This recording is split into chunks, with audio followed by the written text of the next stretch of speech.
Many agree that it's the most wonderful time of the year, and typically folks are referring to the holidays. But for you football fans out there, it's bowl season.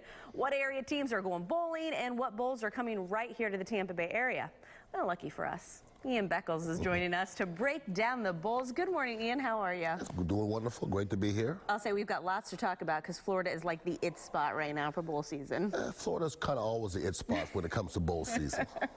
Well, first, I feel bad we're not going to have much time to chat here. First, we want to talk about the St. Peter's Bowl. Cool. We've got Mississippi State taking on Miami of Ohio. I know Mississippi State a little disappointed in their season after losing Dak Prescott last year. They didn't get to where they wanted. Do you think this is going to be a matchup, though, taking on a MAC team? Well, it could be a good game, but unless you went to one of those two schools, it's not an overly appealing game. Okay, it's a nice facility. You got an SEC team in there, and I'll be watching it on television. That's about it. What do you think? I've actually done sidelines for a football game at the Trop before. What do you think of the Trop when they do football games?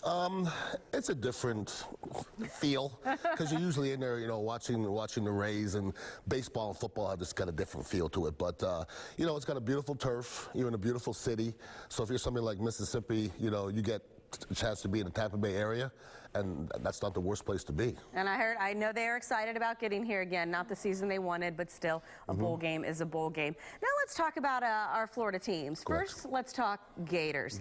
Getting to play right here. What do you expect from them? Well, if you're the Outback Bowl, you got to be elated that you have the Gators, okay? Not so much about the team itself because they had an average year, but, they're going to come in droves. Gator fans are, driving down, to a 75 in droves to go watch them every single week. And we have a lot of Gator fans right here in the Tampa Bay area. So Gator fans are going to be everywhere. And you know what? Hawkeye fans travel well as well. I went to junior college in Iowa, and I know what the weather is like in Iowa right now, and there's going to be a lot of people that are going to want to be in this area. So as far as a game, I don't see it being a very offensive game, but I can see it being a hard-hitting game. And that's what the bowl, at the end of the day, it is a business. So these bowls really do want teams that travel well. So I'm glad you touched on that. Yeah. And kind of along the same lines, Florida State getting to just jump down the road and play in the Orange Bowl in Miami. Same kind of deal there. Same deal. And listen, you want a great game, when in the long run, they're all trying to make money. So what they're doing is trying to have people in the stands and fill up the stands and get a high-profile team like a Florida State or Florida to come and play in your game. And you're going to have all the support in the world. What do you think about these two teams, an SEC and an ACC, both playing Big Ten? I was kind of surprised at the strength of the Big Ten this year, and we're seeing a lot of Big Ten teams playing in bigger bowls. Well, I'm a Big Ten guy. Went to Indiana. You're a Buckeye, right? I am. And I won't hold that against you, but it's been a while since the Big Ten has been up. And the Big Ten's up right now. I would say they're probably the strongest conference this year. The SEC was kind of Alabama and everybody else, and it seemed like the ACC was Clemson and everybody else. And it seemed like the Big Ten had some good teams all the way through. So as a Big Ten fan, I'm happy to see that they're back. And, everybody said they're going to give it to Alabama, but Ohio State, they rarely lose 2 games in a year, so we'll see. I'm glad you brought up the national championship. Of course, we've got to hit on that at the end. First, though, we got to give some love to the Bulls. Sure. 10-win season, even though they're part of the coaching carousel right now. They're going to be playing in the Birmingham Bowl. What do you expect to see from these guys? USF's just been all over the place. Sure.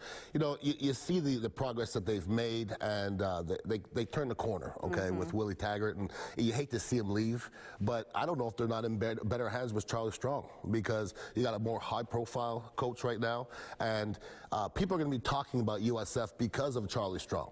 They weren't really talking about USF because of Willie Taggart. Yeah. So if Charlie Strong comes in and goes 10-2, it's going to be a bigger deal.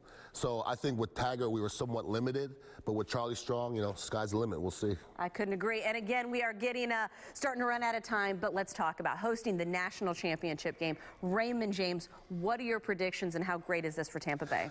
Well, it's amazing that we're going to have everybody here in our city, and it's always great for the Tampa Bay area, getting people exposed to our beautiful city. We live in paradise. As far as the game goes, we have a representation from all over the country, but once again, this is SEC country, and Nick Saban, you give him a couple weeks to prepare, and my money would have to go on Alabama, unfortunately. Alabama versus who? I'm going to go Ohio State. Nice. I'm going to go Ohio State, yeah. I love it. Yeah, I love it. Big Ten. I love it. Big Ten versus Alabama, but again, Alabama, I'm sure they'll be the top dog. Thanks for coming in and talking about this. Anytime. Never enough time to talk football. Agreed. Take care. And coming up, fashions for New Year's Eve. You've got your plans, but don't have a thing to wear. Well, guess what? The Morning Blend to the rescue. That's next.